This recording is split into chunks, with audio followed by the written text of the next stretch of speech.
Peta politik dalam Pilkada Kota Tasikmalaya mulai tergambar jelas dan diprediksi akan diikuti 4 pasangan calon. Selain diikuti wajah-wajah lama, ada pendatang baru yang siap bersaing memperebutkan kursi wali kota dan wakil wali kota. Sejumlah partai politik pun telah bersinergi, seperti yang dilakukan Golkar dan PAN. Kedua partai politik ini sudah resmi menyatakan diri untuk berkoalisi guna menghadapi Pilkada Kota Tasikmalaya. Siapa sosok yang bakal dijadikan calon wali kota dari poros tersebut?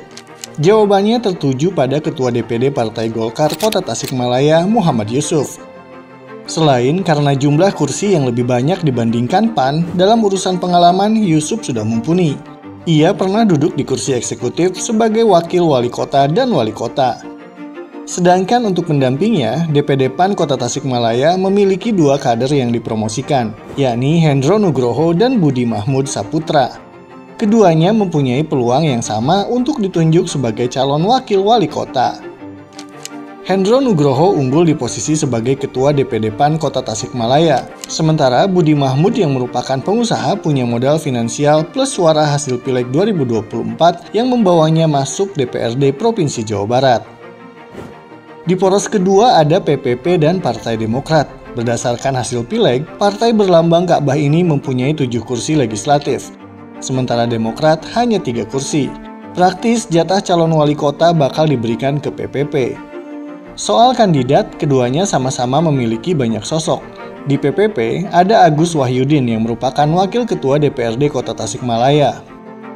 Diki Chandra, seniman nasional yang tempo hari ikut pendaftaran ke DPC PPP, serta ada Ivan Diksan Hasanuddin yang juga ikut penjaringan bakal calon dari PPP.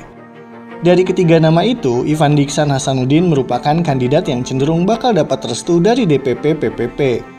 Alasannya, ia punya kedekatan lebih dengan pengurus teras DPC PPP Kota Tasikmalaya, sehingga lobi politik di tingkat provinsi dan pusat akan lebih taktis.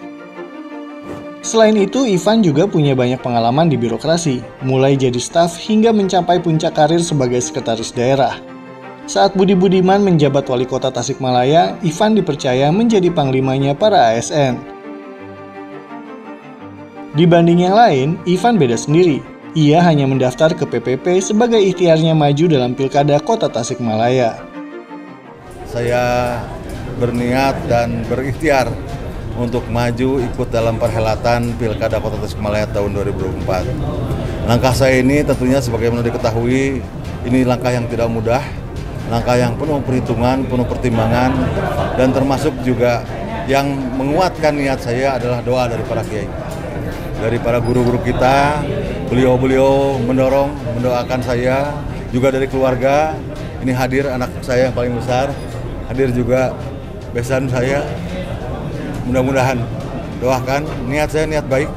Saya ingin memajukan kota yang sangat saya cintai ini untuk bisa semakin maju, semakin berkembang, dan mampu mesejahterakan masyarakatnya. Lantas, siapa bakal calon wakil wali kota yang bakal diusung koalisi PPP Demokrat? Ada banyak sosok yang masuk bursa penjaringan, diantaranya Aziz Ismail Mahfud, Bambang Sudaryana, dan Siti Hajar Johara. Dari ketiga nama tersebut, Aziz menjadi sosok yang paling punya peluang mendampingi Ivan. Selain karena sudah pernah bertarung dalam pilkada, Aziz juga mempunyai modal finansial yang lebih baik bila dibandingkan dengan Bambang atau Siti Hajar. Diketahui, Aziz merupakan bagian dari gurita bisnis keluarga besar Grup Mayasari. Terlebih, Aziz sudah menurunkan ambisi politiknya dan menyatakan siap bila harus duduk di posisi wakil. Saya sampai hari ini mengharapkan saya harus di jet 1. Adapun nanti kenapa di jet 2 juga ya tergantung lah, karena kita punya niat yang baik sih. Kita kan mau jet 1 sampai jet 2 juga kita kan bisa sharing, bisa mengingatkan. Kalau misalkan ada jet 1, aku jet 2, dia berjalan agak belok kan aku juga bisa mengingatkan juga. Bukan hanya Golkar, PAN, dan PPP Demokrat yang sudah kawin politik, partai lain pun sama. Di poros ketiga ada Partai Gerindra, PDI Perjuangan, Nasdem, dan PBB. Kendati Gerindra menjadi partai pemenang Pileg dan punya tiket emas mengusung 1 paket pasangan calon, namun partai besutan Prabowo Subianto itu ogah jalan sendirian. Bahkan mereka menargetkan untuk membangun koalisi besar bersama PDI Perjuangan, Nasdem, dan PBB. Lalu siapa calon wali kota dan wakil wali kota yang paling potensial dari koalisi gemuk ini? Untuk posisi J1 dipastikan jatuh ke Fiman Alfariji Ramadan. Politikus Gerindra yang kembali terpilih menjadi anggota DPRD Provinsi Jawa Barat itu sudah sejak lama disiapkan menjadi calon wali kota Tasikmalaya. Sementara untuk bakal calon wakil wali kota, sosoknya masih sangat samar. Kendati PDI Perjuangan punya modal kursi lebih banyak dibandingkan Nasdem dan PBB, sosok Muslim yang merupakan Ketua DPC PDI Perjuangan Kota Tasikmalaya kurang memiliki daya elektoral yang tinggi. Begitupun Demi Hamzah Rahadian yang gagal sebagai caleg DPRD Provinsi Jawa Barat. Di tengah samarnya bakal calon wakil wali kota dari koalisi Gerindra, muncul nama Aminuddin Bustomi yang kini menjabat Ketua MUI Kota Tasikmalaya.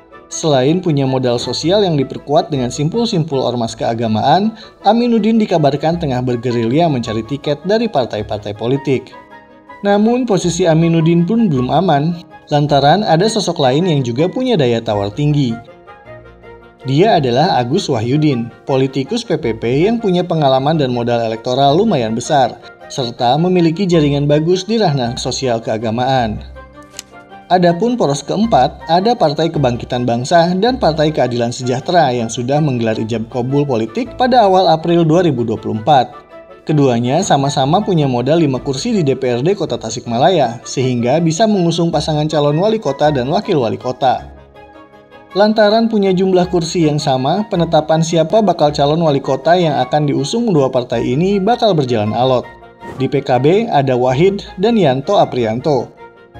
Sementara di PKS ada Dede Muharam dan Yadi Mulyadi. Sebagai Ketua DPC PKB Kota Tasikmalaya dan anggota Dewan, Wahid punya daya tawar yang tak bisa dianggap remeh. Tapi Yanto Aprianto juga tidak bisa dipandang sebelah mata. Kendati bukan kader PKB, namun ia punya amunisi politik dan simpul relawan yang solid. Bahkan pria yang akrab disapa Yanto Oce itu mengaku sudah mendapat dukungan secara lisan dari Ketua Umum PKB Muhaimin Iskandar. Ketika saya mulai dekat sama Caimin, baru saya ngomong konstelasi saya di Tasik. Udah maju malah begitu. Jadi saya tuh buka duit, udah itu urusan lain kan. Masa pengacara punya uang. Saya menyampaikan, saya menyampaikan awalnya kan. Caimin, saya punya hasrat nih, aku bilang saya rencananya insya Allah saya mau maju di Kota Tasik. Oh iya, baguslah. Cuma saya nggak punya uang. Itu mah urusan kamu lah katanya. Itu kan kamu pengacara.